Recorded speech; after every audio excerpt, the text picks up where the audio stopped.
Thanks for joining us today. Let's make a potholder with the Potholder loom. This is an 18 peg loom and we're going to make the Christmas plaid potholder design.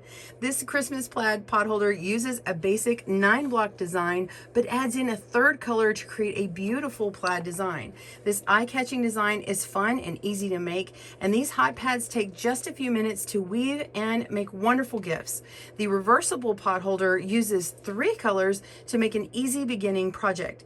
You can find a detailed chart of the basic 9-block design at Peglet's Potholder Patterns 9-block 18 peg, and that's shared with permission under Creative Commons. The Christmas plaid design uses the same weaving pattern as a chart but adds in extra color, and feel free to not use Christmas colors. You can use any colors inspired by a 3 plaid design. Just follow our row instructions on our website for the correct color placement and this video. Let's begin our tutorial. Welcome to GoodKnit Kisses. We're all about helping you stitch your love and love your stitches. This pattern has written instructions and links to right and left-handed video tutorials for your convenience, as well as a link to the chart that we referred to for this pattern. So visit our link down in the video description below for a link to our blog. And if you'd like to purchase an ad-free version, you can get that on our Ravelry and Etsy stores, but we're not going to be publishing the Creative Commons chart. There will be a link in that PDF though, and on our website. We will have fully written instructions for each pattern that we make in this potholder series, so see those. And for more tutorials on more potholders, see the links below, as well as videos on how to connect potholders for a larger design. Check out the seaming potholder tutorials right and left-handed down below, and you can see our featured Christmas plaid on here in this design here for a larger trivet or even bigger project. For materials, you're going to need your weaving loom for potholders. This is a 3/8 inch spacing, and it has a bit more of a narrow spacing than some others. As long as you have 18 pegs across, you can work this pattern. It would just have a slightly different size maybe than the one I'm showing here today. This one has 72 pegs all around, so 18 pegs on each side. This loom in particular is by CinDwood Looms, and I'm also working with their 3/8 inch small 7 inch, which is the 72 pegs here. It makes roughly a 5.5 by 5.5 inch square, and it comes with your weaving tool right here. And then you're also going to need a crochet hook so that you can bind off all around your potholder. You're also going to need 36 cotton loops for this 7 inch loom, so make sure your loops are appropriate for the loom size you have. And we're going to be using 12 of each of these 3 colors. For color A, I've got 12 red. Color B, I've got dark green, and color C, I've got light green. So feel free to change the color scheme of your favorite 3-color combo. It doesn't have to be holiday themed, but look for color inspiration from plaids that you love to help. Let's begin with our warp, which is the vertical loops going here, and then the weave goes left and right. So first we're going to grab 3 of color B, which is this dark green, and we're going to place those on our first 3 pegs, and actually you're going to also put them on your last 3 pegs. So the instructions read 3 of color B, and that's first. And go ahead and go to the next instruction, and we're going to go 3 of color C, 1, 2, 3, and that's my light green, and that will be mirrored over on the end as well, so it'll be the 4th over from the end. So there we go. And then now we're going to do 6 of color A, which is our red. So your main color that you want right in the middle, you're going to do 6.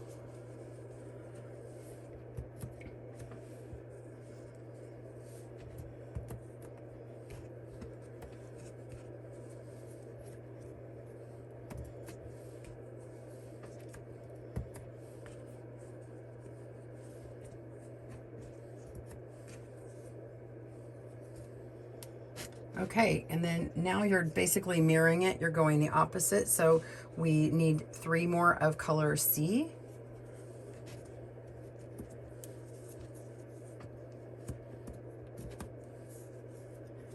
And then 3 more of color B to finish it out. So you can see how it's mirrored the same on the other side. Go ahead and finish yours and pause your video here. I'll meet you back up when you are ready to start your weaving. See you in a moment.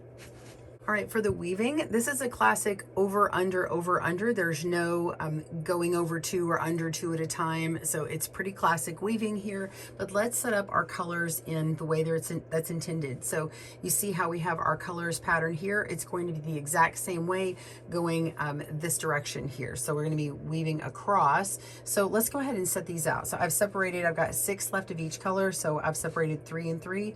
And I'm gonna grab my B, and you can see I'm gonna put the 3B here, and then I'm gonna go with my 3C next to it, and then I have my red, which is my A, so I'm gonna put all those together, and then I am going to mirror that again, so I'm gonna get my 3 of my C ready and 3 of my B. So this is all set up and ready for me to work it. So now we're just gonna start with our weaving, and we're gonna go with B.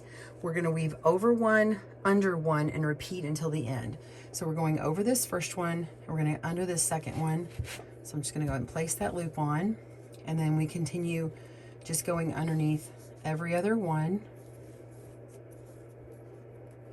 Make sure that you're grabbing both loops of the loop you intend to go underneath. So both of them at the same time. Don't pick up a side from another one.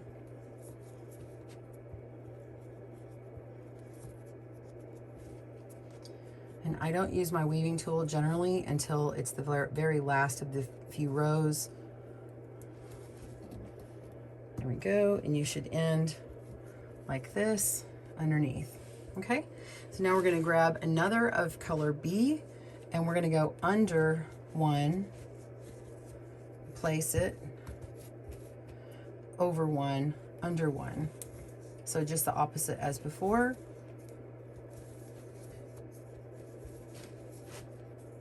Repeating all the way across.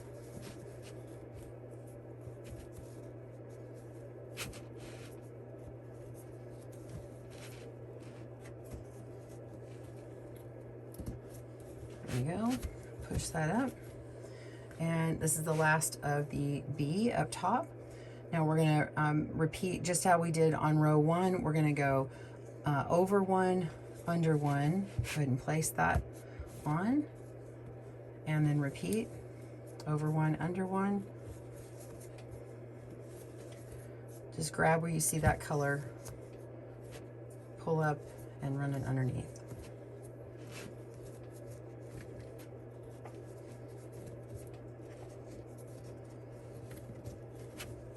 All right, we're ready for our next color, which is color C, our light green. And we're gonna go under 1, place it, and over 1, under, and over, and continue across. It starts to go pretty fast because you can see easily the pattern.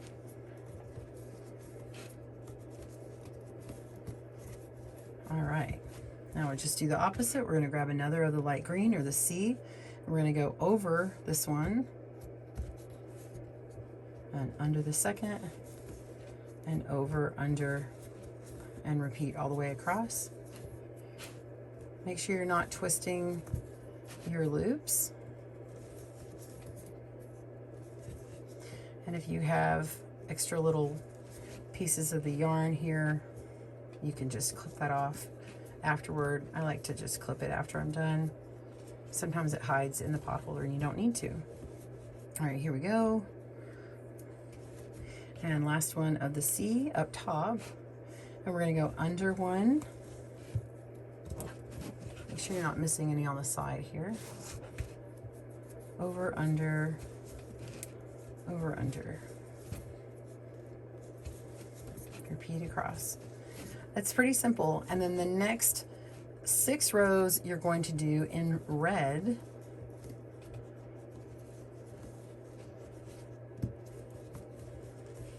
All right, so grab your red, which is your color A, and you're gonna work that. So there's gonna be 6 of these, and then you'll be repeating this in the opposite way. So I'll just keep going. I may speed this up a little bit. We're gonna go over, under.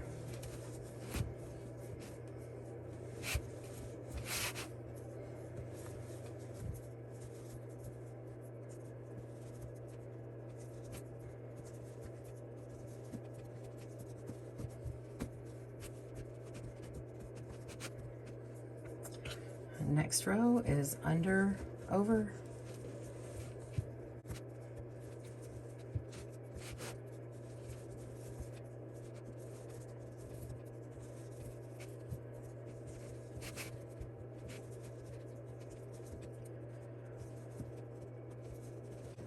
There we go, and keep going. Now, I'm just gonna go ahead and keep going on because I think you got this by now. I'll meet you up when we have the last 2 or 3 rows, and you can see how I do that when it gets tighter. All right, pause your video. I will see you at that point. We just have a few loops left, and here is our weaving tool. I'm going to show you how to work that, but I do have an alternate tool I want to show you, which is a loom hook. Now, I loom knit here at GoodKnit Kisses if you're not used to my channel, and I'm going to show you how to ease it up to where you don't have to use the weaving tool if you don't like them. So I'm going to set this aside. I'll show you the weaving first. So it's a little tight to use my fingers now, so I'm just going to go under several at a time and then pull through. So I'm going to go, let's see, under this one here, and under this one here. So I'm going under the ones that were previously gone over, push down on that next to last one, and come up. All right, so I'm going to flip this up so I can get to the loop, place the loop on. All right, and put it around my loop here. I'm going to twist it, turn it downward underneath this one. I usually come up forward. Let me just do forward. I'm used to do that. Okay, we're going to come underneath this pair and then slide all the way through. So it's just pulling sideways and sliding, pulling through. Okay, so you can easily do that. But let's show you another way. So I'm going to go pick up these loops here. I'm going to pick up 2 at a time. Pull on this one, take it off, put my finger on, and pull up the next one. And then I can just pull this loop all the way across and hold it, and then lay these on here. And it's so much faster. So pick this loop up again and pick up a few more loops that I want to take off. Lay this across, put these back down, pick up my loop again, and pick up these last couple, place it, and put this down. There we go. And then this one needs to move over. There we go. All right, so I just have one left. I'm going to do that again. And I can use my tool to push these back, which is also handy to do that if you needed all of these pushed. Like say it got a little bit tight, these little tools come in handy. They're a lot easier than using something like this, right? Or you could use a crochet hook to do it as well. But I like that these are nice and thin at the end. So just use that same technique and come across here. So you want to pause your video if you need. I'll go ahead and work this. You can see it done again.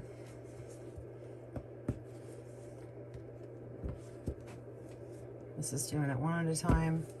Still going with the same pattern. And that popped out a little bit. Here we go. Oops.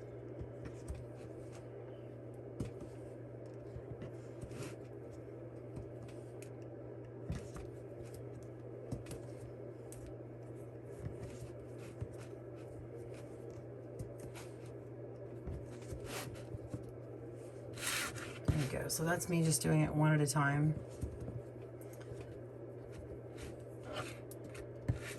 You see I'm holding it back and forth. Again, you could just go all the way across several and lay them down. This is going to work for the last one because it goes over those last pegs. Oops. All right, so now I have all of them on there, and now I just need my crochet hook to bind it off. So I've done that in my other videos. If you need a more complete video on there, see the videos down below.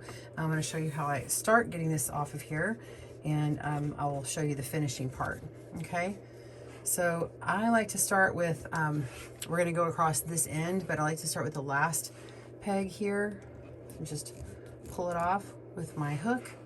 Go to the next one, and I use my finger to kind of hold back on it so that loop doesn't come off. Pop that off. We're going to lift up and over the back loop over the front loop. There we go.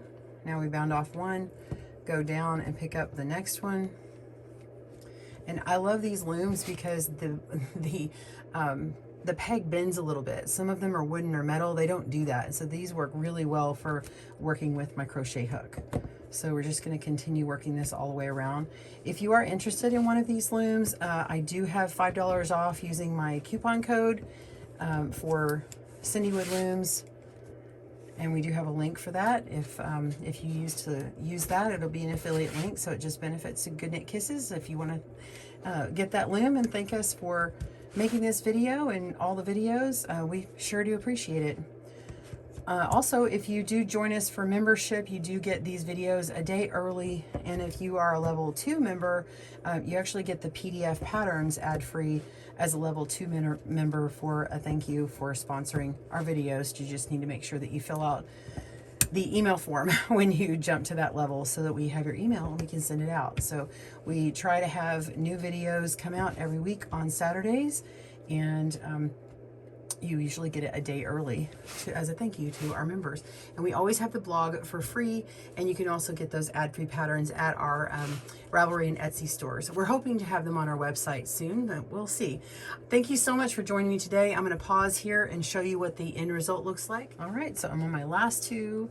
Just going to pull that through, and then I like to go to that very first one and pull it through again. And now you have your loop. And then you can just weave that in if you like, or leave the loop on. I'm just going to pull it back through and go to the back, which this is reversible, so it doesn't really matter. I'm just going to pull that through and weave it into the like colors. And that is nice and hidden. And there is our beautiful potholder. Well, I hope you enjoyed making your potholder on our tutorial today, or at least learning how to make one. Join me again for more tutorial videos on loom weaving or loom knitting, needle knitting, or crochet. Bye everyone, and happy crafting. Thanks for joining us today, where we help you stitch your love and love your stitches. See you again soon.